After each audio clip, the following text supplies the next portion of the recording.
बिहार चुनाव से पहले एक नया ड्रामा खड़ा हो गया है। चिराग पासवान की उम्मीदें थी आसमान छूने वाली, लेकिन जो मिला वो उम्मीदों का आधा भी नहीं है।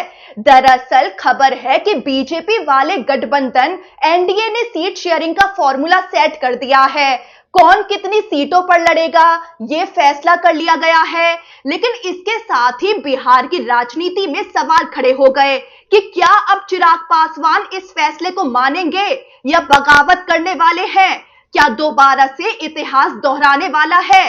चलिए आपको समझाते हैं। तो बिहार विधानसभा की 243 सीटों पर एनडीए का फॉर्मूला लगभग फाइनल हो चुका है। जेडीयू 102 सीटों पर चुनाव लड़ेगी, बीजेपी 101 सीटों पर, चिराग पासवान की एलजेपी रामविलास को 20 सीटें दी गई हैं। वहीं एचएएम और आरएलएम को 10-10 सीटें दी गई हैं। यानी गठबंधन का सीट शेयरिंग फॉर्मूला लगभग फाइनल हो चुका है। हालांकि कौन सी पार्टी किस सीट पर लड़ेगी इस पर अभी माथापच्ची चल रही है।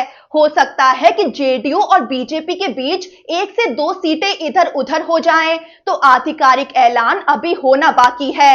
लेकिन एनडीए जल्द ही प्रेस कॉन्फ्रेंस कर सकता है। अब समझते हैं कि चिराग पासवान की नाराजगी की वजह क्या है। तो एलजेपी रामविलास ने एनडीए से 50 सीटों की डिमांड की थी। पार्टी नेताओं का कहना था कि इससे कम सीट लेना स्वाभिमान से समझौता होगा, लेकिन हकीकत में चिराग पासवान के हिस्से में अब आई है सिर्फ 20 सीटें, यानी उनकी मांग का आधा भी नहीं।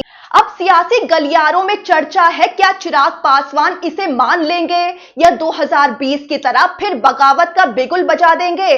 तो साल 2020 में चिराग पासवान ने एनडीए से अलग होकर चुनाव लड़ा था। उनकी पार्टी ने 135 सीटों पर उम्मीदवार उतारे थे और उस वक्त चिराग पासवान की पार्टी ने जेडीयू को सीधा नुकसान पहुंचाया था।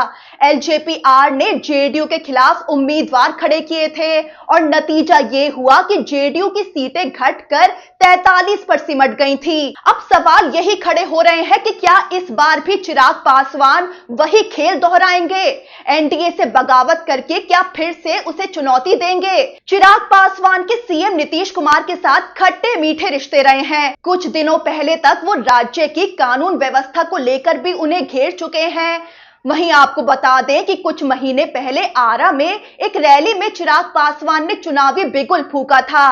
वो बोले थे कि बिहार की जनता ही मेरा परिवार है। उन्होंने ये तक कह दिया था कि सत्ता या पद मायने नहीं रखता, केवल बिहारी मायने रखते हैं। आपको बता दें कि चिराग पासवान केंद्र में कैबिनेट मंत्री भी हैं, तो उनके इस बयान के बाद चर्चा तेज हो गई थी कि क्या चिराग पासवान खुद बिहार चुनाव लड़ेंगे और केंद्र की राजनीति को अलविदा कहने वाले हैं। चिराग पासवान ने साफ कहा था कि जनता चाहेगी तो मैं वहीं से चुनाव लड़ूंगा, मैं विधायक बनकर जनता का प्रतिनिधित्व करूंगा। यानी केंद्र से अलविदा कहकर वो बिहार को महत्व देने की बात करते रहे।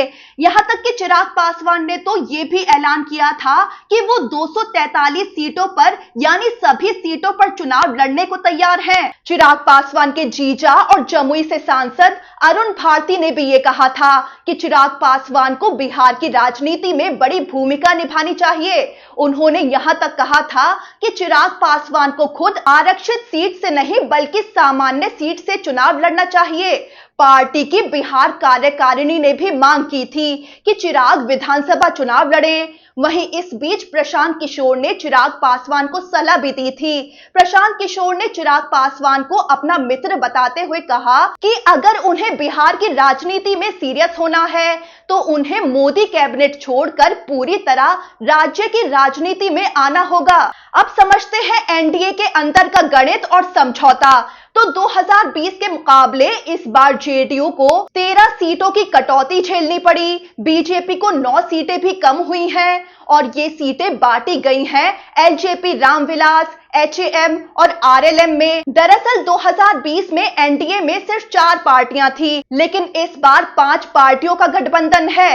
अब चिराग पासवान की एलजेपी-आर के अलावा आरएलएम और एचएम की बात करते हैं तो उपेंद्र कुशवाहा की पार्टी आरएलएम की बात करें तो 2020 में उन्होंने तीसरा मोर्चा बनाकर 99 सीटों पर चुनाव लड़ा था, लेकिन एक भी सीट नहीं जीती थी। अब एनडीए के साथ हैं और उन्हें 10 सीटें दी गई हैं। वहीं जीतन राम मांझी की एचएएम की बात करें तो 2020 में 7 सीटों पर लड़ी थी और 4 जीती थी।